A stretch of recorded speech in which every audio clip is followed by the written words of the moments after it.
ফিনল্যান্ডে বেতন কত? ফিনল্যান্ডের অর্থনীতি শিল্প খাতে প্রাধান্যশীল। এর ফলে দেশটিতে শ্রমিকদের বেতন সাধারণত উচ্চমানের হয়ে থাকে। তবে বেতনের পরিমাণ নির্ভর করে কাজের ধরন, যোগ্যতা, অভিজ্ঞতা এবং দক্ষতার উপর।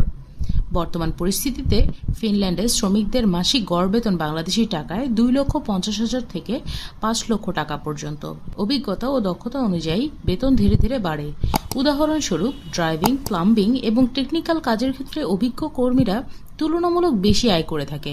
উচ্চ বেতনের কিছু পেশা: ড্রাইভিং এবং পরিবহন সেবা পেশাদার ড্রাইভারদের জন্য ফিনল্যান্ডে উচ্চ চাহিদা রয়েছে। প্লাম্বিং এবং নির্মাণ কাজ, এই দুই ক্ষেত্রেও দক্ষ শ্রমিকের প্রয়োজন অনেক বেশি।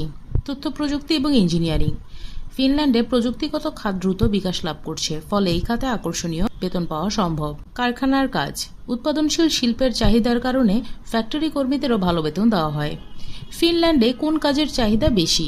উত্তর ইউরোপের এই ছোট দেশটি জনসংখ্যার তুলনায় কাজের ক্ষেত্রে বেশ কিছু সংকটের সম্মুখীন, ফলে দেশটি প্রতি বছর বিভিন্ন বিদেশি কর্মী নিয়োগ করে থাকে। ফিনল্যান্ডে কাজ করতে ইচ্ছুক তাদের জন্য প্রথমেই জানতে হবে ফিনল্যান্ডে কোন কাজের চাহিদা সবচেয়ে বেশি। বর্তমানে চাহিদা সম্পন্ন কাজের তালিকা: ফ্যাক্টরি ও